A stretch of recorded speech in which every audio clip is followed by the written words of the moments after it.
I don't like the way I sound, but I also just try to remind myself all the time that It's this not is what. this is what, like, whatever you're hearing right now is what everybody hears from me all the time. And nobody's ever been like, "Hey man, you should not talk anymore." And so I'm like, well, I mean, this is what people are used to hearing me sound like. That's true. It just is what it is. I feel like I'm always yelling too. Like I'm listening back, and I'm like, and I don't feel like it's just levels. I'm like, I feel like the dynamic in my voice is like, why am I like yelling? And No, did I that's good. go That to like means you Terry have Crews that and means you Sam have Jackson? energy. That's one of the things that I need to work on is energy. I feel like I listen to myself back and I'm like, I think I might almost be asleep.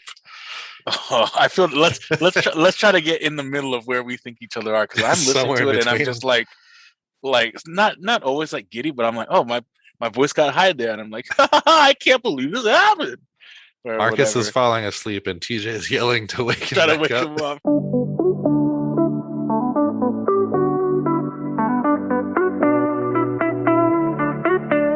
Hello, everyone. Welcome back to another episode of the Heading to WP podcast. My name is Marcus Burnett, and with me today, as always, is the magnificent TJ Rogers. How you doing today, TJ? I'm doing pretty good, buddy. How are you today? Pretty good, pretty good. It's been a busy and kind of long day, but I'm excited to be here and get to chat with you. And today we're going to talk about imposter syndrome and battling imposter syndrome and confessing some of the things that we think we're not good at. Some people might agree with us, some people might not agree with us, but we'll kind of get it out there and make us feel a little bit better. But first, we're going to do a little bit of housekeeping and talk about this past week and some of the things we had going on. I'll start. I Earlier in the week on Tuesday, I co-hosted a podcast episode for Do the Woo with Ronald Giselle and a guest Erica Ellicott, and that came out today, which is January 20th as we're recording this. So if you listen to Do the Woo, you might hear my voice there as well. Also, yesterday, I hosted a panel discussion for GoDaddy Pro talking about starting your business off strong in 2022. There were some smart people on the panel to kind of offset me being there. And they talked a little bit about some of the things that you should be doing and to get started here in 2022. And then more on a personal note, still doing the just water thing, sticking to it so far. Another week down with just water and the occasional lemon here and there. So I'll probably just keep updating week to week, and maybe that'll help me hold myself accountable to just having water. And then I can confess when I eventually break down and have something else. Nah, we'll see. How about you? How's your week been? This week has gone by really, really fast. Some people at work were like, "Hey, it's only Thursday," and I'm just like, "It's already Thursday."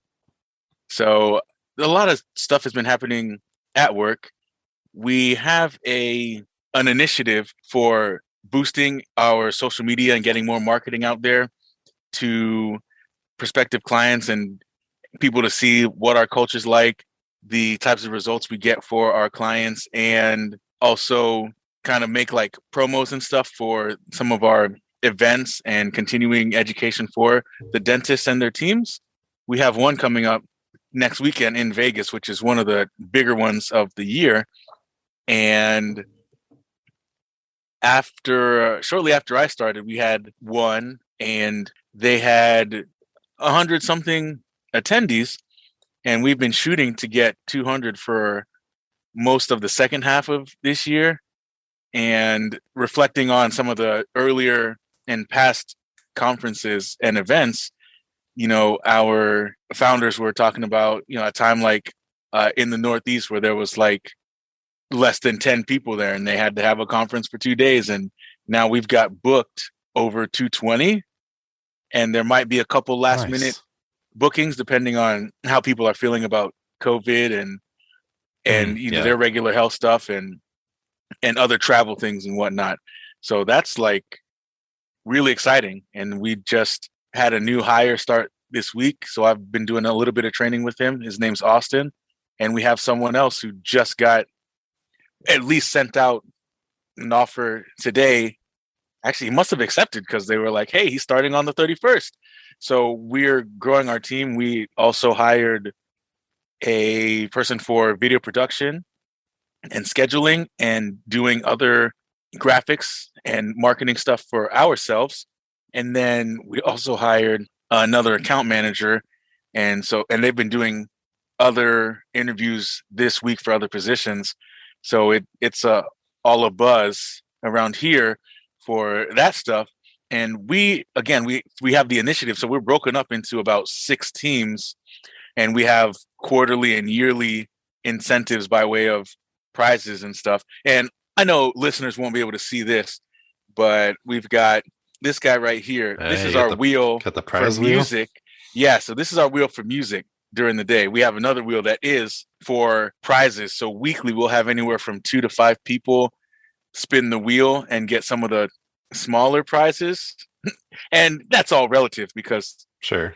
somebody won, AirPods this week. And, that's a good prize to have for anything. Physically smaller, but that's still a nice prize. Yeah, exactly. And so we've been shooting and coming up with ideas for our team to stay competitive and have different types of content. And so some people are doing stuff that's more comedic, very culture based, and letting people see what we do around here. Others have been a little bit more promo like, and then some have been, hey, getting to know such and such at PD and what we do and what we can offer for prospective clients and stuff. And then I have just finished going through myself QC/QA for a website we're trying to get launched. We have like 5 or 6 more that we're trying to launch within the next week and a half. And so this is going to AMQC, and we'll do some finishing touches. There's some information that I should have asked for at the start of the site, and I kind of got ahead of myself and didn't ask for it. So now I got to wait on the account manager to communicate with the client and get a little bit more info from them. So that was a woo-boo on my part. And I think I'll be starting another website next week. And then again, I've been doing some training with our new web designer. And so he's a very quick study, and he was working a lot with, we were looking for someone who's worked with Elementor, because to start, he'll be doing a lot of QCing and changes from the doctors or tickets from either other members on the team when we see something that needs to be changed or we're getting updates from the client. And then the person that is starting within the next couple of weeks, his name is Mark. He'll be doing more of what I've been doing this month, which is designing and getting the content into the sites to get them launched. And then after he gets settled, I'll be doing more. Innovation is still kind of a buzzword at times, but we'll be prepping to do like new designs for new themes and then getting those built in modular. So I haven't done a lot of sort of back-end development and helping set up like settings and options like we were talking about last week, where we're able to make options and customize within the WordPress theme and customizer and have that translate to global settings within Elementor, and then giving our designers those options. And so I'll be shifting more towards that because that's what I originally was hired for. And we had a designer leave early summer. And so I was doing a lot more of the changes. And then in the last month and a half, doing a couple websites. And so with, again, our big event coming up next weekend, we're expecting an influx of it changes because, our AMs will be directly talking with their clients who will be there. And then we'll be trying to onboard newer clients and getting people who are within the education and TCI portion and service to, hop onto marketing and or a new website, whether that's a redesign or starting from scratch. And so we are trying to prep for that influx of potentially new websites or website upgrades from, current clients and on. So it's been a not boring start to the year. That's for sure. Yeah, sounds like it. Being part of the GoDaddy Pro field marketing team and part of my job being going to events and stuff, I'll have some of those this year. Do you know if you'll have the opportunity to to be able to attend any of the events that you guys have been going to or holding yourselves, So even just to kind of check it out and see what it is that the AMs and everyone else are doing when they're at those events as well? I got to go to one in September, one of our boot camps that was local here, and it was in Clearwater at one of the hotels beachside, and that was really cool. And even meeting some people who work as treatment coordinators and the team of the dentist and everything, and getting to see how appreciative they are Hmm. of our efforts and partnership with them. And it's very nice when you have clients who feel more like partners and at the risk of sounding cliche, like family and stuff. Because again, we've had AMs who've gotten very nice sort of thank you gifts because some practices, again, with the beginning of COVID and everyone being unsure of what the future held for the entire world and Right. a lot of different things within the world, economy, businesses, stuff like that, and health industry in general, there were some practices that were closing. We had clients that were like, sorry, we're not getting paid. You guys can't get paid. We're going to either have to postpone or stop some of the offerings that we were taking from you guys as far as products and services, or we just got to we got to say no for a little while. Yeah, I'd imagine that dental practices were one of the harder ones hit, at least at the beginning of 2020. Yes. And so being at a conference and at a boot camp and seeing how grateful some of the doctors and the practices were for the time that we were able to help boost their notoriety for the ones that either didn't go out of business or shut down for a significant amount of time, that they were able to also kind of take advantage of the fact that they were able to stay in business and provide that for people. Because again, they might have had their dental provider closed down and they had to go somewhere else to find services that they need or getting their teeth fixed, cleaned, and etc. So that was really cool. I think I'll have the possibility of going and maybe hanging out with you. We have an event in Orlando at the Ritz where recently, rest in peace, Mr. Full House himself had passed, where Bob Saget had passed. Yeah, that's right. But we'll be going there in April. I think the last week in April. And so we'll have not all hands on deck, but depending on how busy we are in our department. Again, we're high. We'll probably have 3 new people in total since the beginning of the year here. But they'll probably have a little bit higher priority of getting to go since they're new and they'll need to get their feet wet and experience some of that as well. But we'll probably have more people going to the Orlando one since it's very close to home base here. Yeah. So yeah, I'm very excited for that because that is always a good time. Like we're having newer partners and newer sponsors come on board with seeing some of the snowball that we're having for the practices and some of our newer, bigger clients who are also, some of the doctors have aspirations and involvement and engagement within the dental community for building other dentists up. So some of them have their own courses or partner with some of the other providers as far as equipment and other types of medical needs and supplies, where they're doing education for the other doctors to be aware of some of the newer techniques and practices and technologies.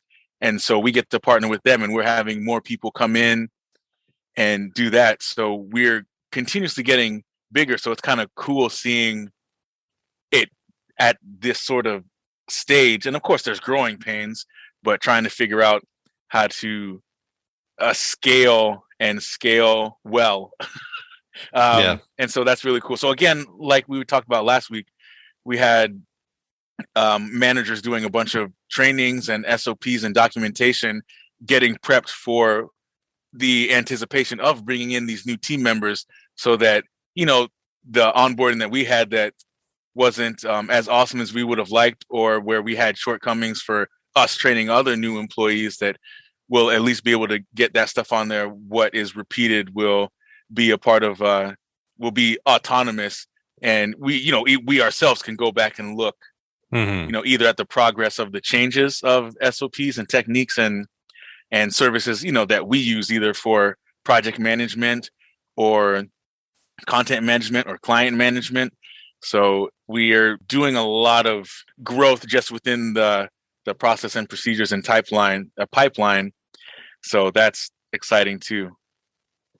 Yeah, well, for anyone listening who isn't aware, we are both in Central Florida-ish, but we are a few hours apart from each other. So if we, we record these over Zoom, if we get a chance to be in the same city for any extended period of time, be awesome to record a podcast episode together in person, and obviously hang out and stuff too. But yeah, I look forward to that, and hopefully you are selected and able to come over at end of April time or whatever and hang out.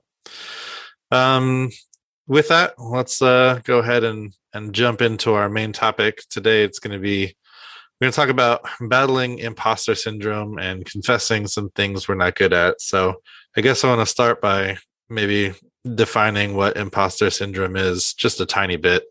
When people talk about imposter syndrome, generally they're talking about, when you feel like you're just not as good as everyone else at things. You maybe look at what people are doing on Twitter, what people are sharing with the community, maybe some of the events that they're doing, whether they're, speaking or organizing, and how well they're doing, and just how, everyone looks really put together. Some of that's the social media culture, right? Where you only post all the good stuff. So when you look at what other people are doing, it looks like all they're doing is just, winning, for lack of a better term. And so you tend to compare yourself, and the imposter syndrome is more of an inward look at yourself and saying, I have some skills, but I'm not living up to what all of these other people are doing. So I'm just waiting for somebody to find out that, that I'm an imposter, that I don't know what I'm doing, that I don't know how to do X, Y, Z as well as them. And as soon as I get found out, everyone's going to laugh at me, push me out of the community, whatever the case is. So I think most of us designers, developers at some point feel that way about one thing or another. And so this is definitely something that I've kind of gone through in waves throughout my professional career, and just kind of lay it out there. So to get started, I'll just go ahead and say what I had first on my list here. And that's one of the things that I want to confess that I don't think that I'm good at is hardcore development for the web or WordPress. So, you and I worked at agency together for a long time, and I did a lot of development there. And my main goal through most of it was just to write something that works. All I really wanted to do is make sure that whatever it is that I'm writing, whether it's for WordPress or whether it's some JavaScript or anything that we had going on, was just to get by making sure that I write code that does the thing that we need it to do, which is fine. Looking at it from kind of the other end, right? I'm not doing a whole lot of development these days. Mm-hmm. And so I'm like, well, that's fine. You did what you needed to do. You made it work. But I've also now been part of groups that, like Skyverge, that really know how to develop really well. And I spent some time digging through code there to help some of our customers be able to troubleshoot their problems with their websites. And I look at the code and I'm like, man, this is so far beyond anything that I ever wrote at the agency that we worked at, or any of the little minor plugins that I've written that I've, either used or made available on my website. And I'm just blown away by just that level of just, they know what they're doing. They know how to write code that's performant and sustainable, and it's just beautiful code. And I look at it and that's not me. That's not something that I've ever done super well. It might be why I'm not in a development position now, but I look at some of the things that other people have done code wise, and I just definitely feel inferior just based on that. And so that's one of those things that for the better part of the last half of my career so far, I've just felt like as soon as somebody realizes that I don't write code like these folks at Skyverge are writing, they're gonna laugh me out of development. And so that's definitely something that I've had to struggle with. What about you, TJ? Is there something in particular that you would say that you don't feel as good as, maybe you think you should be? I'm totally taking your answer as well. It's very much a more dev heavy role, which is funny because that's what I'm hired for.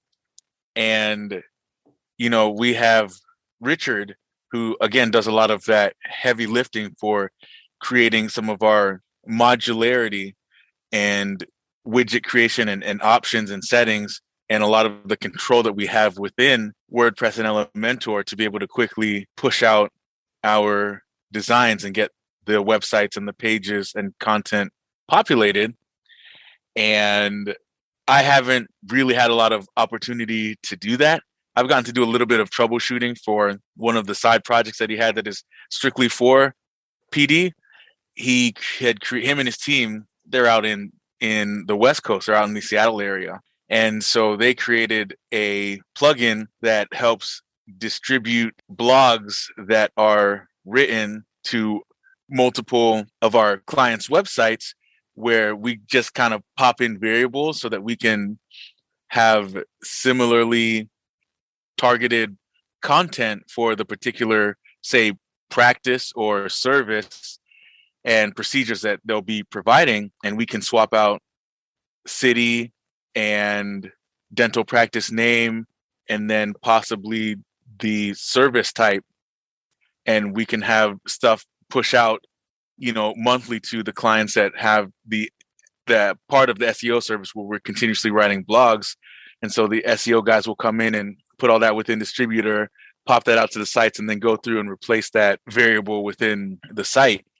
And I just got to troubleshoot a couple of those things. There are issues with the feature image within Elementor getting pushed. And, we had similar issues with different plugins talking to each other where stuff would either get lost in translation or we would have to connect the fields via JSON or PHP, Right. and doing some coding magic. And again, I'll be getting ready to do a little bit more of that as we have new hires and people that will actually be doing the production side of the web creations and launches.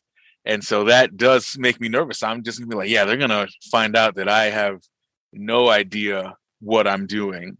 And then on the flip side, I will still feel this way about CSS and some of the practices that we have, which as it should in the technology world, a lot of these things are changing where things are getting faster, or we have different ways of shorthand, or we have the ability to add variables. And with the onset isn't the right word, but with the emergence of some of the design flexibility with things like Flexbox and CSS Grid, some of that I at least have a handle on, and I'm able to do some CSS magic and fixes and repairs for things that are either missing or we need to have a little bit more customization for particular areas on some of the websites.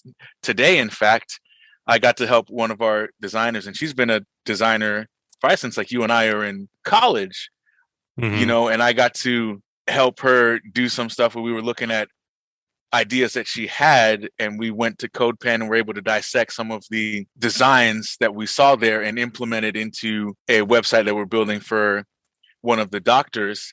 And so little things like that help sort of squelch Right. and kill that imposter syndrome in little pieces. So it's nice to be reminded that wherever we are in our career or web development journey, that there are people both ahead and behind that we can either learn from or help. And then also people who are ahead, we can help trade information and help each other grow. Again, for Richard, he hasn't really played with Flexbox or Grid, but he's gotten to work on high profile sites like Common's website. the Right. musician and producer, actor. So like some of that in itself can be intimidating when you're working with somebody who you may know this because you're at GoDaddy, where there are, again, like you're saying, you're on podcasts with people that are well known in the development community, and I can feel the imposter syndrome sort of set in, like you were saying, where you're like, yeah, I don't have any business being in the same room as this person breathing the same air because they're like 3 notches above me or whatever. I feel like I'm in Pee Wee's and this person's in the NBA, you know? Yeah, I'd be willing to bet that those people also battle through imposter syndrome from time to time. For So sure. I try to keep that in mind. And we'll get to, maybe after we're done throwing ourselves under the bus, we'll get to talking about a few ways that maybe we deal with imposter syndrome, and we can talk through that a little bit. Good. But That's always helpful. yeah, one of the things I try to do, is just to take those wins. So for me, I had one this week too. We have an event platform that we use for all of our meetups, and um, we've been having a hard time being able to distribute it to a few different places because we need an RSS feed that we can just automatically push the events to. Well, the platform that we use doesn't offer an RSS feed, but they do have an API. So I spent a little bit of time this week trying to figure out, well, can I load in the events that our team does using the API, write some PHP to kind of load those in, and then turn the information from that into an RSS feed. And so that way we have a URL that we can then offer for any service that is just looking for RSS feeds to go ahead and distribute our events out. Sure. And so I did a little bit of playing. I started in CodePen because I know a little bit about pulling in API things with jQuery, and got to a place where it was loading the events and showing the information that I wanted on screen. Mm-hmm. And I'm like, well, that's not an RSS feed, but at least I've got a little bit of an idea of the information that I get from the API, and I can try and play with it from there. So did a little bit of looking around, seeing how you pull in the same information via an API with PHP, and then kind of looked at what a general structure for RSS looks like so I can fill in the right fields and stuff. And I did it, and I put it together, and just like I was talking about at the agency, like I wrote this thing that works, and it does that. It gives us a URL that we can then use that will pull in the information from the API, and it'll share it out as an RSS feed. And then anything that any events that we add will then show up in the feeds as they're supposed to. But I look back at the code and I'm like, it's great, like that it does what it's supposed to do, but there's no way that this is the most efficient way that this code could be written. Or, do I need to be caching this somehow in some place that then it hits the cache for the API versus, just hitting it over and over and over again. Okay, yeah. And to so make it more performant, yeah. It's to some degree, there are even parts to that where I just don't know what I don't know. Like I don't know other pieces that probably should be in place there to lock that down, to Right. secure it, or to cache it for performance reasons, or all of that. And we'll see. We'll see if we run into issues there. But for now, I was able to write a thing that worked just like I've always done, and I'm just going to roll with it until it doesn't work anymore. So trying to take the little wins, but again, I look at the code and I'm like, this is definitely not what a real professional would write to do the same thing. And that's where the imposter syndrome comes in. So changing a little bit to a different one for me, and this one's more on like the business and freelance side. And I know that this is a struggle for a lot of people. So there's Misery Loves Company. I know that there's other folks that are going to deal with the same thing. And that's, I don't feel like I'm very good at estimating or proposing projects. Amen. Figuring out, and I wouldn't say that everyone who doesn't feel like they're good at proposing projects is feeling imposter syndrome, because it is hard. And sometimes proposing projects just isn't that easy to do. And you might not be great at it yet and still need to work on it. I think I've done all right when I take a step back and look at work that I've done versus what I've gotten paid for it and stuff. But it's one of those things that I just feel like every time I propose a new project, if the client knew what kind of a struggle this was for me and figuring out what the most I can charge, but that's also the least because I know that it needs to be low enough for them to accept the proposal terms and all of that. If they just knew, they'd be like, why am I doing business with this guy? He doesn't know what he's doing with it, with his freelance career. So that's one of the other ones that I had written down here for me is just I feel like it's one of those things that is hard. And I know for a fact that I'm not the best at it, but I definitely feel like I'm worse at it than I probably am. So I feel like it fits into that imposter syndrome bucket for me. Mm.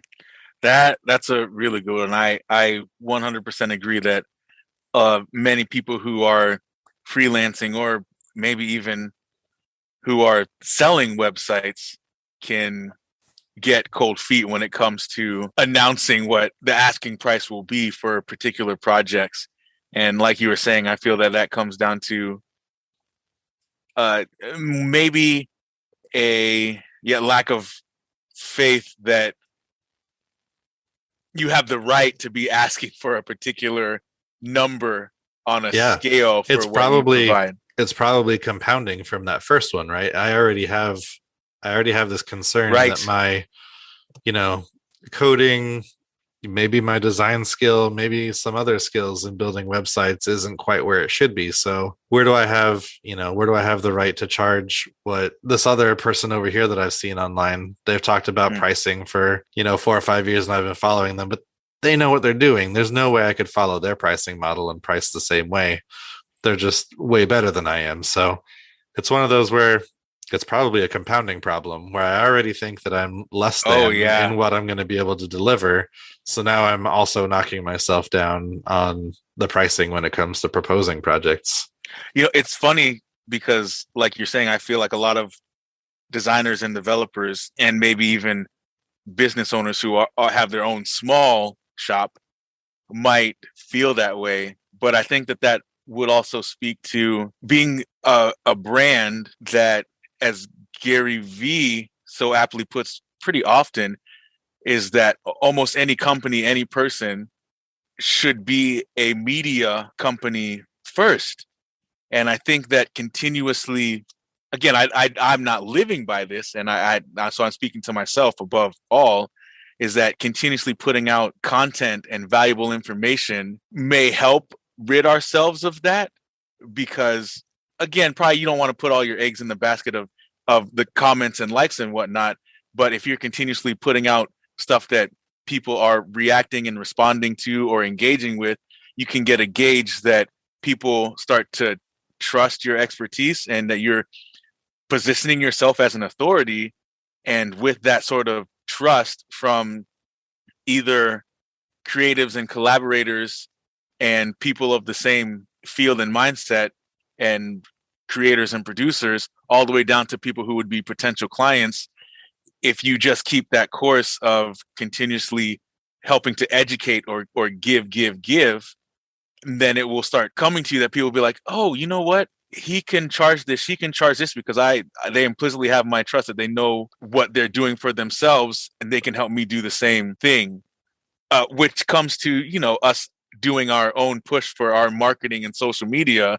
We Mm-hmm. provide those services for our clients. But as we've found, there are a lot of agencies or professionals that will put themselves on the back burner as far as posting for themselves or posting for ourselves and doing that thing where, walking the walk can be just as important as putting a paragraph and some pictures and some stats on your website where people can say, oh, they're really making me feel this way. I want to engage with their content. Well, maybe they can do that for me. Maybe they'll create or help me create content that will make potential clients or prospective clients or patients want to interact or seek out my service. And so I think that doing that, since you gave ways to help fight the imposter syndrome there, I think that that might be a small way to do that for ourselves. Because if we too can track the stuff that we're putting out, we can maybe gain a little confidence in that. Yeah, I can do this because now I have a record of my progress, or at least being able to help people move them along in their careers and whatnot. For myself, You mentioned about the web designing part, and I think that I've struggled with that for a long time. Going back to the first agency that we worked at together, I was mostly tasked with creating and designing sections and pages and elements. Mm-hmm. And so it took me a while to be comfortable in thinking that I could do more or build upon that. But I also think that from what I know of the production and behind the scenes side of like creating comic books and stuff, there are a lot of comic book artists that get their start as people who just ink the comics. Like they have someone else who drew all the panels, and this Right. person would ink, and they'd get comfortable tracing over someone else's stuff. And then they found that they were comfortable enough to do the drawings themselves. And then after you get a little bit of your mastery, then you can find your style. And again, that comes to, if you're continuously creating or working out that muscle of designing, that if I were to do that more, then I again that would help me sort of fight that within myself. If I'm just like, oh, I created this today and it wasn't awesome, but if I create something again and again and again, oh, this is getting better. If I start to learn what's working and what's not, whether it's the color or the layout of how to direct someone's eye and moving it to where we would want it to go so that they can easily get the task or goal done that they are looking to do when they go to a particular website or see a particular ad and are moved by it. It takes that sort of 10,000 hour rule. And so that's something that I would like to work on, is being consistent into making time to do either designs, even something small. I was doing this a little bit personally, on and off for a couple years, where I would try to do a sketch of the day or drawing of the day. And I think that something like that for icons or any type of design, or even just UX and UI, can help go a long way, because that stuff sort of snowballs, like we talked about a little bit last week. I love seeing your sketches of the day. I Thank you. miss them when I don't see them. Like, where is it? I need today's sketch of the day. Yeah, I feel like, okay, I think we've beat ourselves down enough. Let's talk a little bit about some of the things that I guess we think that you should do if you are feeling this way, or feeling like you have imposter syndrome, or like you're not good at something, or you see what other people are producing, and based on that you feel inferior or like you don't know what you're doing. I would say probably the first bit of advice for me is not to compare yourself or your career path with anybody else's. You don't know a number of things, really, right? You don't know their just natural talent, which is not something that you have any control over. You don't know how much time that they've spent honing their craft or studying it. You don't know, the kind of help that they've gotten along their career. If you look at somebody, like in my space, a lot of it is social awareness and stuff, right? I look at some of these other people who have thousands of followers on social media, and I'm like, well, these people know what they're doing. I'm never going to get there. But I don't know how long they've been doing that. I don't know what their process has been. And I try to study that and try to get better at it. But one of the things that I think is the best thing that you can do is to always compare yourself now to like yourself yesterday or yourself last month or last year. As long as you're always getting better than you were previously, I think that you don't need to worry about comparing yourself to other people in your field that are seemingly doing things better than you are, or are being having more success at doing the same things that you are. All that really matters is whether or not you are finding more success or feel like you're learning or getting better at that thing than you were before. And that's really just a growth path. It's feeding your own growth and not worrying about where that stacks up against other people. I have several others, but what do you think is probably a good bit of advice for people battling imposter syndrome? You hit some really important points and valuable takeaways, because both of those were the first things that came to my mind as well. One, This is a little bit easier if you have something that is physical that you can see as far as creation is concerned. Mhm. And, this goes for you because you've been building websites since you were a teenager. And so you can go back and look at the progression of the sites and the design. Like you were saying, that's very important to judge yourself by. Like, I go home to my parents' house and they have old sketchbooks stashed away.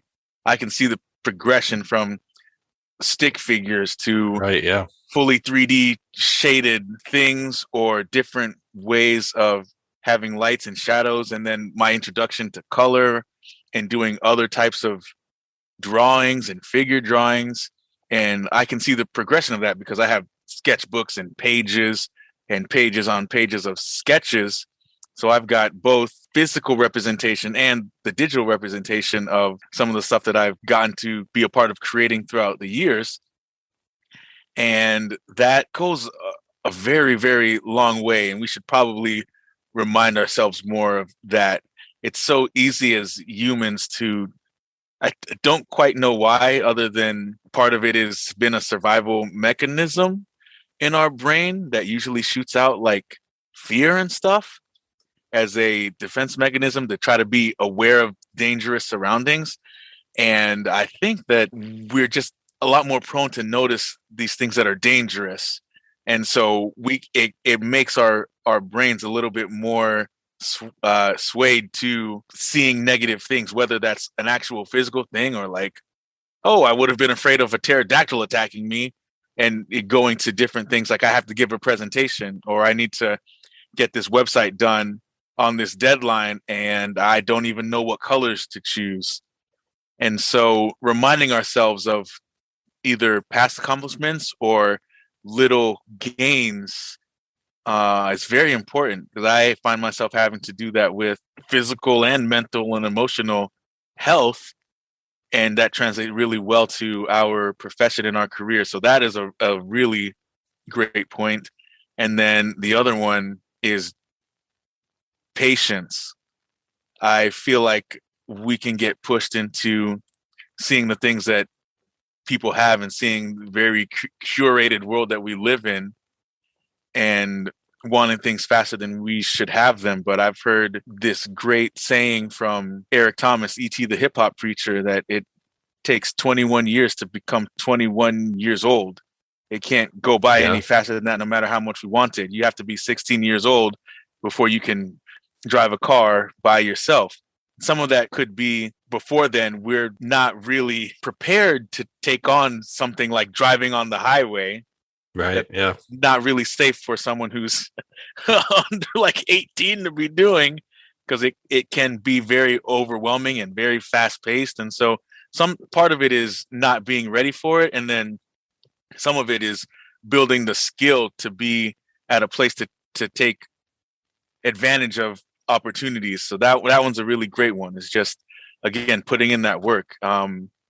Sean West, who does a lot of typography and design, he would say it took him 2 years of showing up every single day to get that. And so just to remind ourselves that overnight successes, even from what it seems from the outside, that's not really what happens. It is that snowball effect where it starts really small and then all of a sudden it will get out of hand in a positive way. And all of a sudden everyone can see you when you've gone 1,500, 2,000 feet down the hill and you've become this big thing that what you produce can't really be ignored anymore.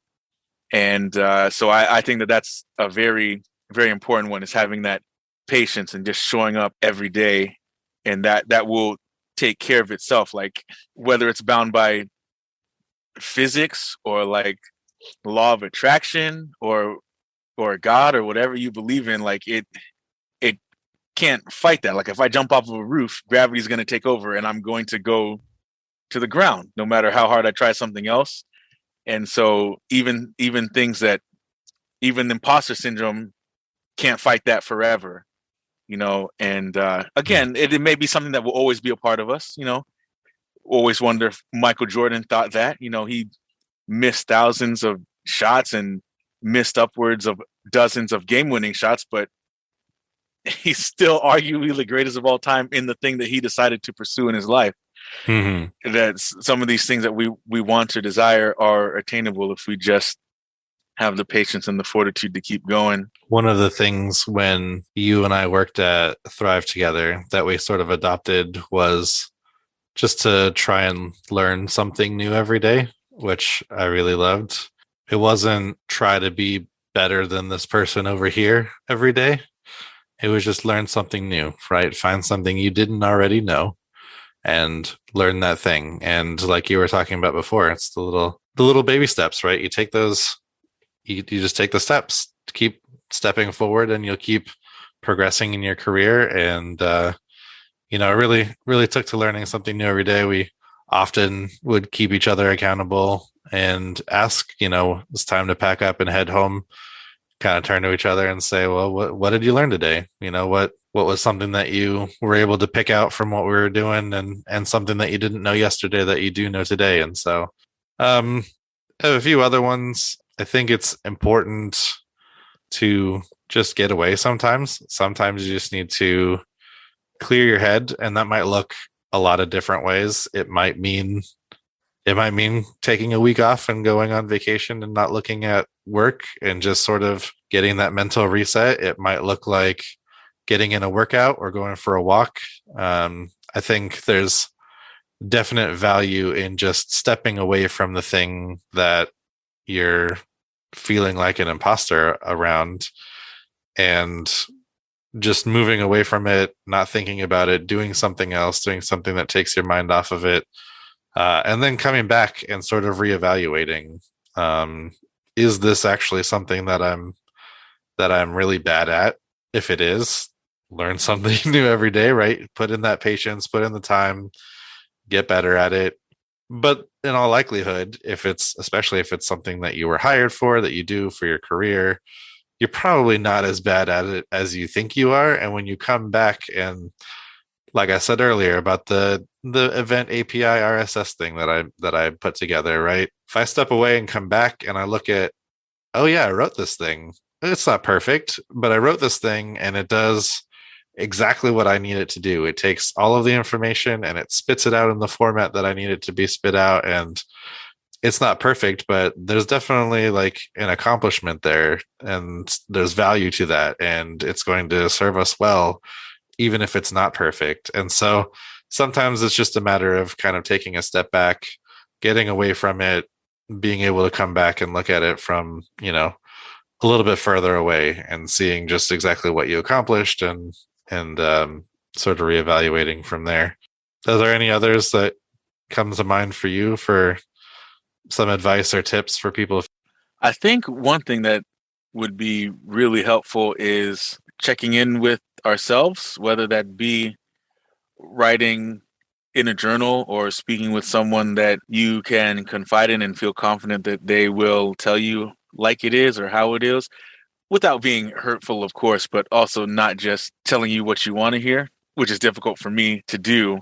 But I think that being able to check in and, like you were saying, assess these things, there are some performance type things that we should take away for ourselves. I mean, growing up as athletes, we would do that for football games. We'd play a football game, and the next day before practice, we would watch game film and figure out the things that were great, the things that were okay, the things that were terrible, and little tweaks that we need to do. I think that I can get afraid of that. I think fear of failure keeps people from making progress, and I speak for myself mostly because I know myself, and I think that Yeah, same we here. need to reevaluate that failure is a stepping stone.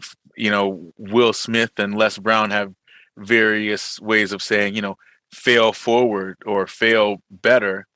And Mark Zuckerberg, famously was talking about the beginnings of Facebook, just break things and iterate fast. A lot of failure leads to successes. Again, we've fell down countless times learning how to walk as children, and we didn't stop and give up, or else we wouldn't be walking. And then figuring out that itself, not as good at walking as Timmy down the street.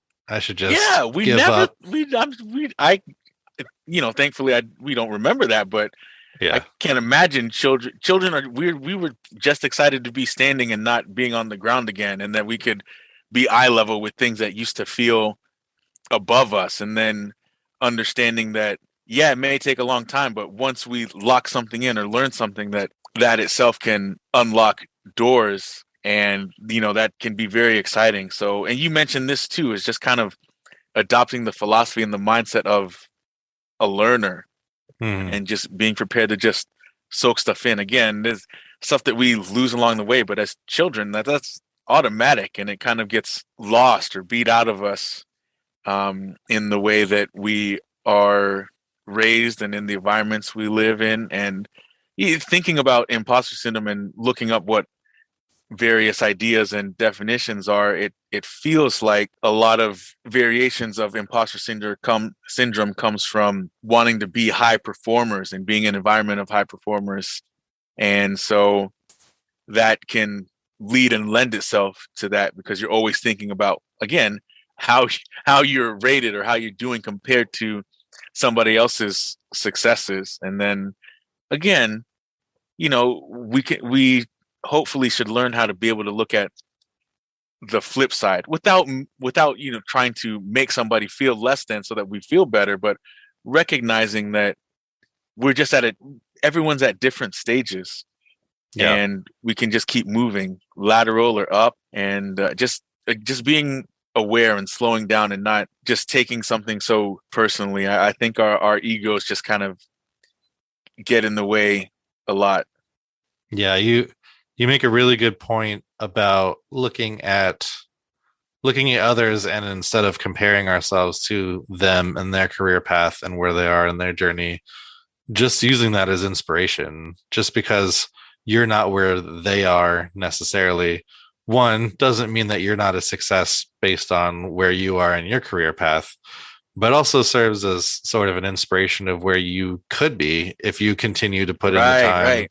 put in the work, and rather than getting down about where you are compared to them, see that there's room for you to move into that spot over time, and just set that as the target and stuff. So we're going to move on to our last section here. Before I do, though, I do want to just make a point to say that, at least from me, you are a good developer and designer. So despite how you feel about those things, you shouldn't. You're good at those things. And so it would be I'd be remiss not to just mention that we're confessing these things because they're just feelings that we've had over time.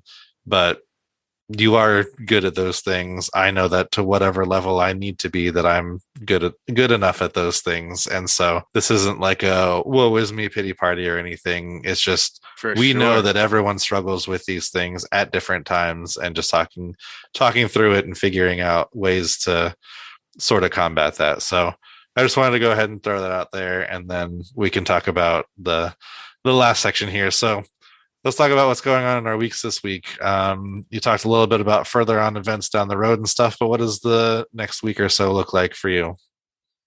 So, starting with tomorrow, I'll be doing a couple more like tickets changes for clients, and there are some sites that are, again, just on the verge of being set live, or some that were set live in the last week or so that also will need changes. Maybe something we missed, or things that happen to change, whether a doctor left or a new doctor's coming in, or they're changing particular things in the practice, or switching up hours, Mm-hmm. that will need to be addressing those tickets and getting that stuff done.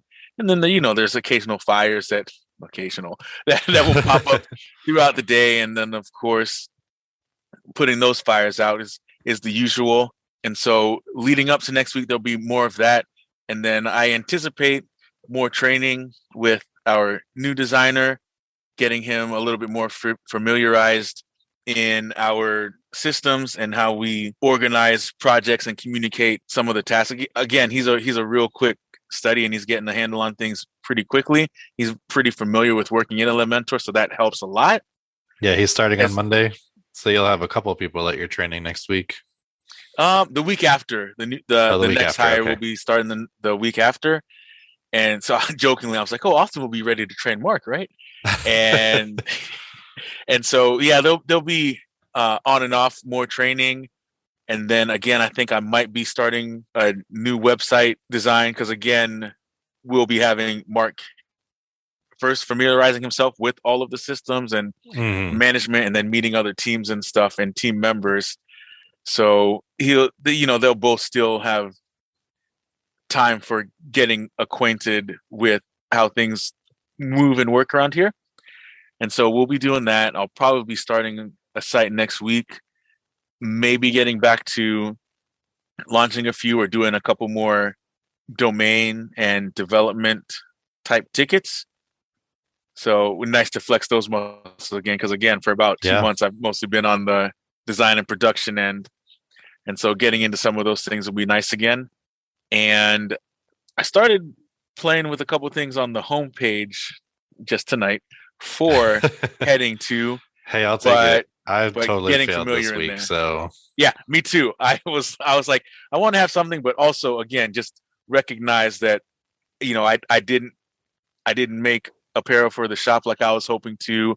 I didn't start a tutorial, and I saw that in the shared folders within Dropbox, you were putting some of the things in there that I would need for compiling the tutorial and getting it ready to be pushed to YouTube and stuff. And so I'd really like to get on that next week, and just being able to sort of for myself schedule out some things and then also stick to that, because again, I'm able to do that for a couple other things. I'd like to branch that out into this, as we're especially getting ready to ramp this up even more and be consistent in posting these. And so I'm thankful that we've been consistent in doing these, but I'd like to do my part a little more and have my hands in HeadingTwo than I have in the last few months. And so I'm looking forward to that. So it was exciting just making 2 little sections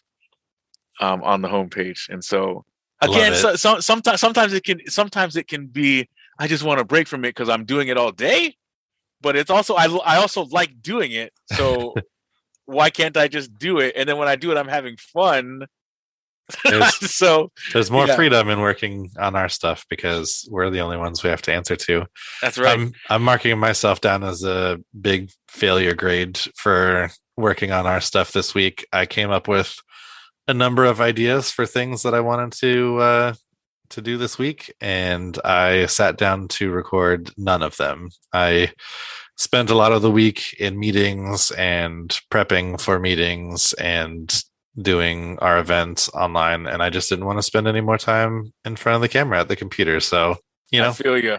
That is what it is, but I do want to get back to that. I'm going to maybe make a few of those ideas happen this week, and write some more blog articles and stuff as well. At GoDaddy, we have a meetup coming up on Wednesday, more about sort of kicking 2022 off on the right foot. We have a couple of developers that are joining us to talk about sort of taking their experience of being developers running an agency together, and how they get business and all of that. So I'll leave a link to that in the show notes. And okay, yeah, that sounds awesome.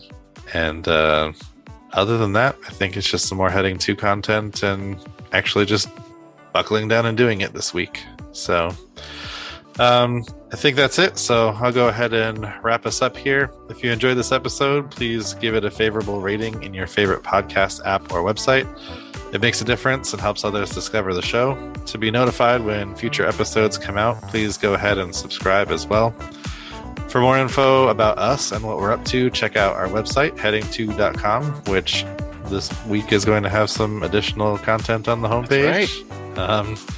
And also follow us on Twitter at HeadingTwo. We're starting to add a few additional tweets a week when we have things going out like the podcast or blog articles. So follow us there. Also, if you have questions you'd like answered on the show, go ahead and send those to hello@headingtwo.com. Hopefully we'll have some questions to answer in future shows here. Other than that, thank you all again for listening, and we'll be back next week with another episode. Bye-bye, everyone. See ya.